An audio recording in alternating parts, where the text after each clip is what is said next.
Ladies and gentlemen, gather round, and prepare to witness a tale not of a chosen one, but of a broken one who chose himself. This is the epic, the saga, the complete life story of the one they call the Monarch of the Beginning. Imagine, if you will, a world just like ours, but where shadows hold ancient secrets and gods walk among us in disguise. This is the stage for our hero, Jin-Mori. And his story doesn't start with a bang, but with a whimper, a talented martial artist, yes, but tragically betrayed and left with nothing. His power stolen, his life in ruins, he is cast down to the very bottom of the world. It's the ultimate, hard reset, the moment we see in every great Korean anime where the protagonist hits rock bottom, only to find the unbreakable will to climb back up. The journey of the underdog is a story etched into the very soul of global storytelling, but in the realm of Korean anime and webtoons, it is not merely a trope, it is a foundational philosophy. It is the cultural heartbeat of a nation that has known rapid, dramatic ascent on the world stage, and this narrative of rising from nothing to become a world-shaking force resonates with profound depth. The first keynote of the complete life story of the Monarch of the Beginning is a masterclass in this archetype, but to call it a simple, zero to hero narrative is to miss its intricate, almost brutal, poetry. This is the story of a shattered underdog who, through sheer will and a mysterious connection, rebuilds himself from nothing to challenge the very top. Let's unpack this, layer by layer, to understand why this journey feels so uniquely compelling and distinctly Korean. First, we must understand the zero. In many stories, the protagonist starts low but with potential, a farm boy with a good heart, a novice with hidden talent. For our protagonist, Jin-Mori, his zero is not a starting line, it is an abyss. He isn't just an untrained youth, he is a master who has been broken. He possessed talent, status, and power, only to have it all violently stolen from him through betrayal. This is a critical distinction. He isn't ascending from ignorance, he is clawing his way back from knowledge, the painful knowledge of what it means to have everything and lose it. This initial state of utter ruin is a common theme in Korean narratives. It reflects a palja, a fate of seemingly insurmountable adversity. The audience doesn't just pity him, we empathize with the profound injustice of his fall. We witness not just a lack of power, but the ghost of power, the memory of strength that makes his current weakness all the more agonizing. This depth of despair makes the subsequent rise not just exciting, but cathartic. It's a validation that even the most devastating failures are not endpoints. Now, let's talk about the engine of his ascent, sheer will. In the logic of this world, will is not an abstract concept, it is a tangible, cultivatable resource. This is where the narrative taps into a core appeal of Korean, shonen-style stories. The power system is often directly linked to mental fortitude, determination, and the ability to endure unimaginable pain. Jin-Mori's training montages are not just about physical repetition, they are trials of spirit. He pushes past the limits of his body because his mind refuses to quit. This sheer will is often visualized in stunning, dynamic art, crackling auras, eyes burning with resolve, the screen shaking as he breaks through another barrier everyone told him was impossible. This resonates deeply with a modern audience, especially a younger one facing its own pressures. The message is clear, your determination is your greatest asset. It is the one thing no one can take from you, and when honed to its absolute limit, it can become the key that unlocks every door. This brings us to the catalyst, the mysterious connection. The bond with the primordial power of the Monkey King, Sung Wukong, is the fantastical element that launches the story into the stratosphere. But this isn't a simple gift. In the rich tradition of Korean storytelling, such blessings are almost always double-edged swords. This connection is less a superpower and more a symbiotic, and often dangerous, partnership. The power of the Monkey King is chaotic, immense, and arrogant. It doesn't simply obey, it tests, it tempts, and it threatens to consume Jin-Mori entirely. We see this theme repeatedly. A great power demands a great price. The protagonist must prove himself worthy not just to an external teacher, but to the power living within him.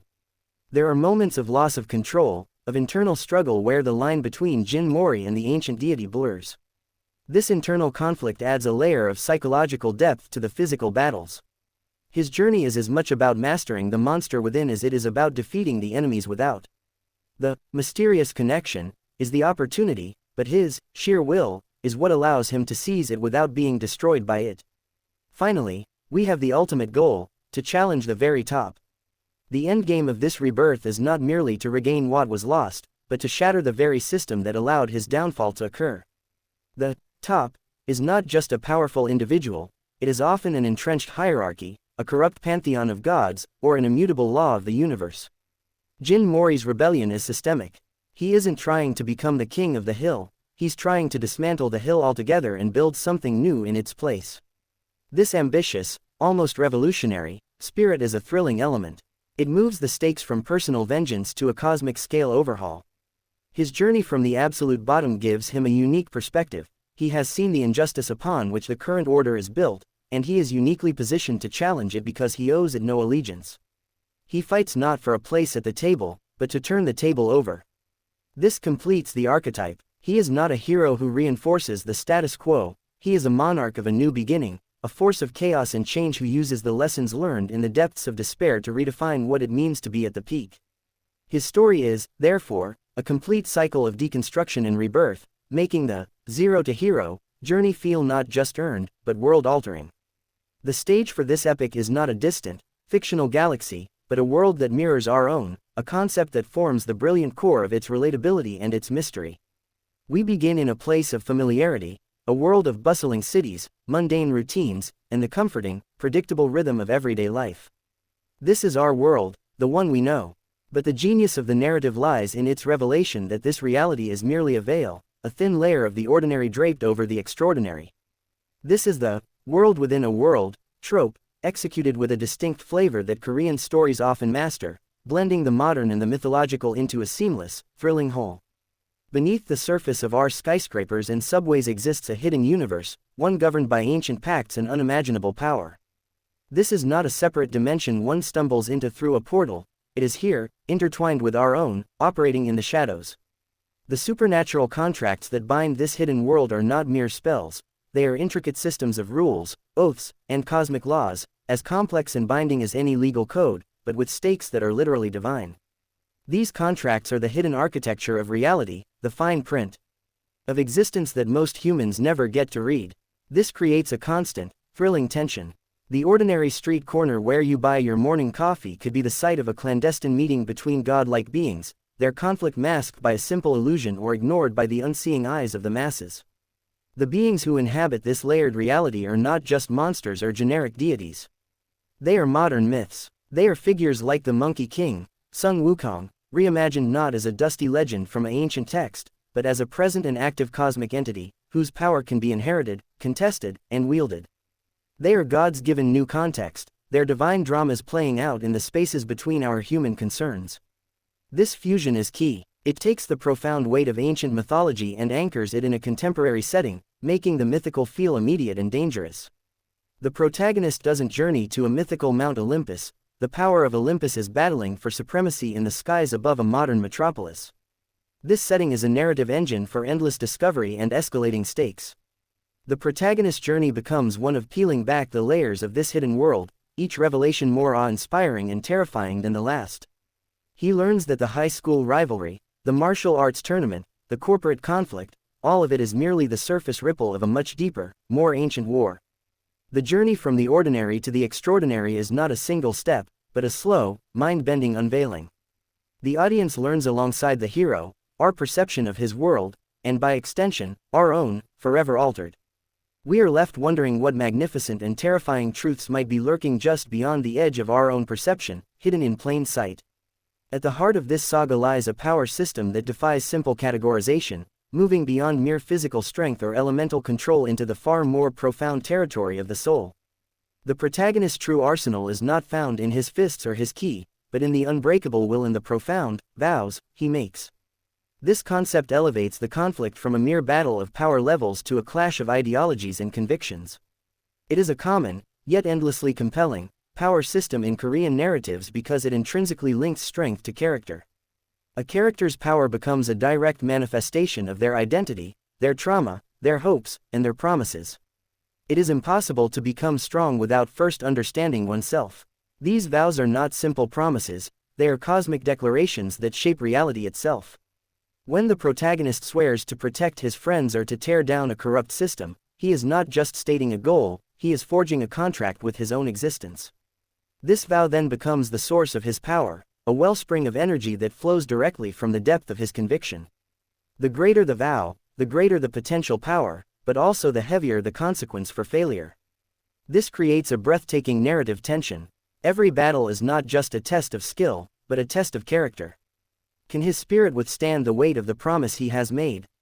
The power he wields is therefore a double-edged sword. It is limitless so long as his resolve remains absolute, but it becomes a crippling burden the moment his faith wavers. We see this manifest in stunning visual ways. This isn't just an aura, it's the physical manifestation of a promise. Imagine a character, cornered and beaten, whispering a vow to never again see his comrades harmed. That simple, desperate promise might erupt as a brilliant, tangible shield of golden light, its strength directly proportional to his sincerity. An oath of vengeance might coil around his arm as dark, crackling energy, powerful but volatile, reflecting the corrosive nature of hatred itself. The battlefield transforms into a landscape of clashing wills, where dazzling techniques are ultimately just the surface-level expression of deep, spiritual warfare. This system makes every victory feel earned and deeply personal. The protagonist doesn't win because he found a better training method or unlocked a hidden bloodline. He wins because his heart was purer, his resolve was stronger, and his promises were more meaningful than his opponents. It creates a beautiful parody where a seemingly weaker character can achieve the impossible through the sheer, uncompromising force of their will. It sends a powerful message to the audience: the words you speak and the promises you keep are not trivial. They have weight, they have power, they are the very fabric of your strength. In the world of the Monarch of the beginning, the most powerful force in the universe is not a god or a technique, but a human heart that has chosen its path and sworn to walk it, no matter the cost. What elevates a power fantasy into a timeless saga is its emotional core, and this story is driven by a profound engine of human experience, deep personal loss and the crushing weight of legacy. This is not a tale of a hero who seeks power for glory or dominance. It is the story of a young man who has had everything torn from him, and whose every action is a ghost dance to the memory of what was lost. The initial betrayal and the resulting void are not merely a backstory to be summarized and overcome. They are a persistent, haunting melody that underscores every victory and colors every moment of peace with the bittersweet knowledge of its fragility. This emotional landscape is where the narrative finds its soul, transforming spectacular battles into poignant, heart-wrenching struggles. The journey of revenge is a powerful motivator, but here it is complicated by the dawning realization of a responsibility far greater than oneself. The protagonist inherits not just power, but the immense legacy of the Monkey King, a cosmic role fraught with its own history, enemies, and expectations. This legacy is a cage of gold. It offers unimaginable strength, but at the cost of his own identity. He is no longer just himself, he is a vessel for a myth, and every step he takes is measured against the shadow of a legend. The weight of this legacy is a constant companion, a burden that isolates him even as he fights to protect others. He must grapple with a terrifying question: is he living his own life, or is he merely fulfilling a destiny scripted by an ancient power? This internal conflict makes his external battles all the more compelling. His struggle to protect what little he has left, a handful of comrades who have stood by him, is a desperate race against a cosmos that seems intent on taking everything from him. Every smile shared with a friend, every moment of camaraderie, is underpinned by the terrifying awareness that it could be the last. This constant state of precariousness makes his victories feel not like triumphant conquests, but like hard-won, temporary respites. When he stands victorious, the audience does not just cheer for his power, we weep for the cost. We see the scars, both physical and emotional. We see the ghosts that stand beside him on the battlefield. It is this emotional rollercoaster that forges a connection between the audience and the godlike protagonist. We are not in awe of him, we empathize with him. His story becomes a powerful allegory for the human experience of carrying grief, facing overwhelming expectations, and fighting to preserve the precious connections that give life meaning in a chaotic world. His ultimate triumph, therefore, is not measured by the gods he has felled or the throne he has claimed. It is measured by his ability to carry the weight of his losses without being broken by them, to shoulder the immense legacy he has inherited without losing the core of who he is, and to emerge from the cosmic storm not as an unfeeling monarch, but as a human being who has loved, lost, and chosen to keep fighting. This is what makes his journey not just epic, but profoundly, beautifully human.